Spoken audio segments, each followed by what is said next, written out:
Bab 894. Jurus Kutukan Mati. Di bawah tatapan para pejuang yang terdiam, Erikin mengeluarkan jurus tinju sage. Di dalam angin, kecemerlangan menembus kegelapan jurang, dan ribuan cahaya keemasan menyebar kemana-mana. Jurus tinju sage diberkati oleh berbagai teknik pemurnian tubuh dari Erikin. Sejak dulu sudah berubah sangat besar, tiba-tiba langsung terbelah menjadi kepalan yang tak terhitung jumlahnya dan ditembakkan lurus ke depan. Bang bang bang.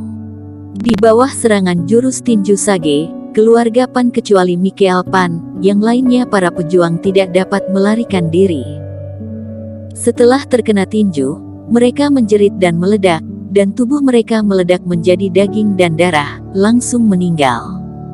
Semua orang terdiam. Dengan satu pukulan, Erikin membunuh lebih dari selusin orang hebat fase kesempurnaan peringkat 3-5, dan bahkan dengan sangat mudah. Jari Mikael Pan bergetar, dia tidak dapat berkata apa-apa, terlebih Tuan Zhou dia bagaikan tersambar petir, dengan tidak percaya menunjuk Erikin. Anak muda yang tidak pernah dia pandang di matanya, ternyata mempunyai kekuatan yang sangat mengerikan. Dengan satu pukulan, setengah dari orang kuat keluarga Pan dilenyapkan di tangannya. Di mata mereka, Erikin yang sekarang, bagaikan iblis di jurang ini, sangat hebat membuat orang terkejut. Kekuatan yang sangat kuat, jurus tinju emas, Tuan Cheng adalah. Sunny Ye membelalakan mata cantiknya, dengan bengong melihat bayangan belakang tubuh pria itu. Tiba-tiba di kepalanya muncul sebuah nama yang tidak pernah mungkin itu.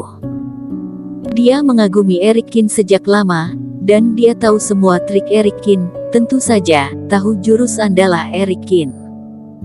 Saat ini bayangan orang yang dia kagumi, perlahan bersatu dengan pria yang ada di depannya. Tuan Cheng, ternyata adalah Erikin. Wajah Sunny Ye penuh dengan keterkejutan, jantungnya melompat cepat, sangat bersemangat. Tiba-tiba dia teringat sebelumnya Erikin pernah berkata, tempat perlatihan adalah tempat yang penuh dengan keajaiban. Dia tidak memahaminya pada saat itu, tetapi sekarang dia mengerti sepenuhnya.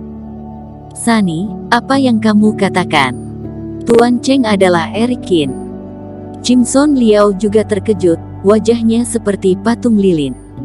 Teman, ada sedikit kesalahpahaman di antara kita. Keringat dingin Mikael Pan mengalir, dia sama sekali tidak berani membuat perhitungan mengenai orang-orangnya yang mati dibunuh, tetapi justru menyatukan tangan, terlihat baik dan tersenyum. Kamu bukan orang keluarga Ye, kami dan kamu tidak ada dendam, tidak perlu membunuh orang.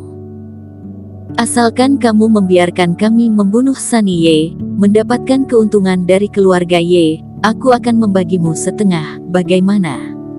Mikael Pan merayunya. Benar, keluarga Ye juga telah berkultivasi di dunia tersembunyi selama bertahun-tahun, dan telah mengumpulkan banyak kekayaan. Kenapa kita harus berkelahi dan membunuh? Tuan Zhou juga menyeringai. Mendengar itu, Sunny Ye tidak merasa gugup.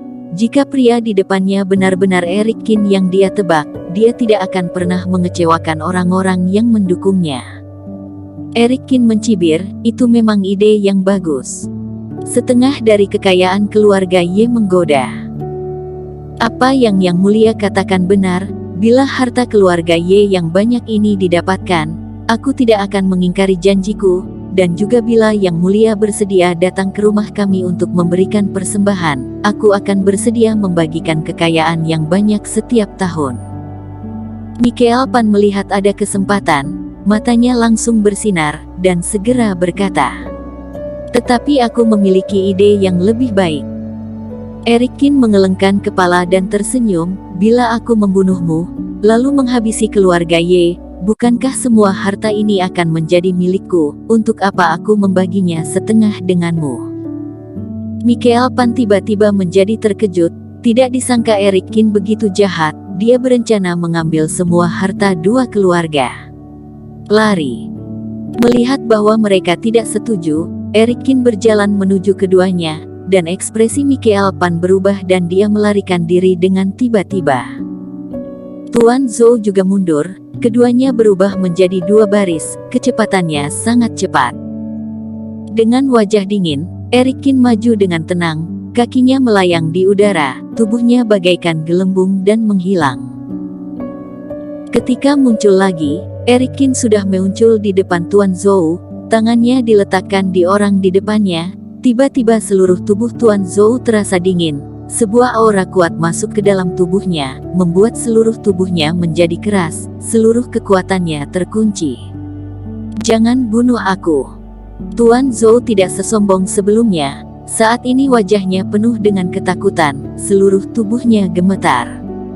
Membunuhmu atau tidak, itu adalah urusan San Ye. Eric Qin mengangkat Tuan Zhou. Begitu membantingnya, dia langsung terjatuh seperti sampah di hadapan San Ye, kemudian dia kembali mencari Michael Pan. Jurus penyingkat jarak digunakan, Eric Qin menggunakan jurusnya, langsung menangkap Michael Pan. Besar sekali nyalimu, berani bertindak kepada Tuan Besar.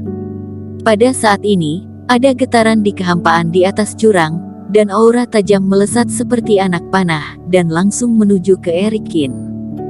Eric Qin sedikit mengernyit, dan mundur selangkah, aura itu tiba-tiba melewati dan jatuh ke dinding batu, meledakkan lubang besar. Sesosok perlahan muncul di atas Eric Qin, suaranya sombong dan auranya sangat mendominasi. Tuan, kamu datang juga tepat waktu. Melihat orang yang datang tersebut, Michael Pan tiba-tiba menunjukkan kegembiraannya di sisa hidupnya dan terbang ke samping sosok itu. Ternyata dia. Eric Qin juga melihat orang tersebut, warna aneh melintas di matanya. Sosok yang muncul tiba-tiba adalah penampilan seorang anak laki-laki, tingginya hanya 1 meter, mengenakan gaun panjang yang dilapisi koin tembaga, dan memakai topi. Di acara pejuang kebanggaan, bocah lelaki yang menjadi perhatian khusus Eric Qin. Saat itu, caranya meninggalkan kesan yang dalam pada Eric Qin. Kepada siapapun dia menudingkan jarinya maka akan terluka parah di bagian dada. Langsung jatuh dari panggung, dan akhirnya mencapai 100 pejuang kebanggaan karena hal itu.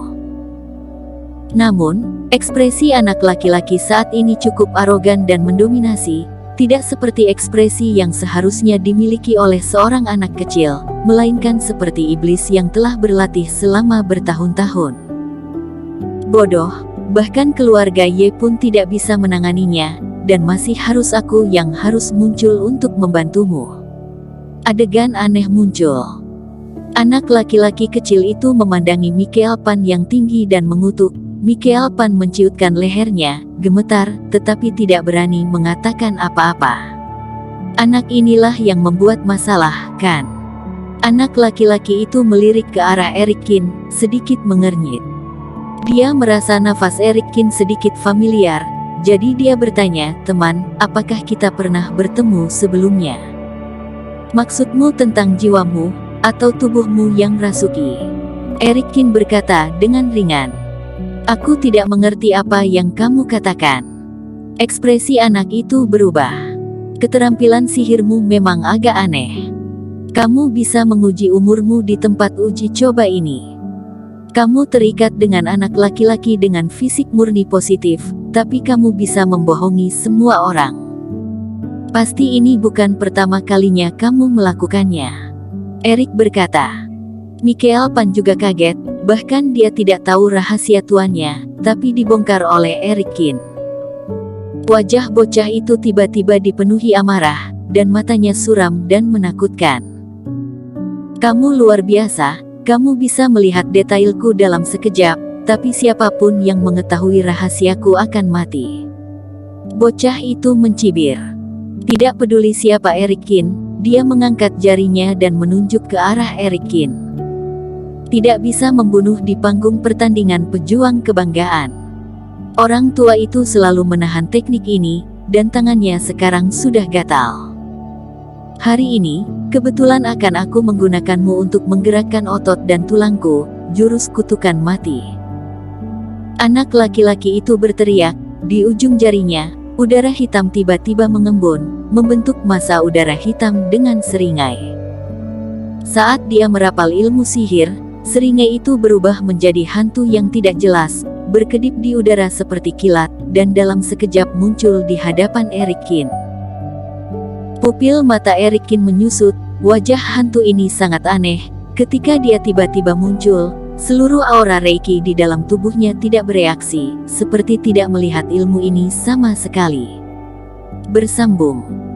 Terima kasih telah menonton video ini sampai akhir. Jangan lupa subscribe dan nantikan kisah episode selanjutnya hanya di Novel Story. Salam.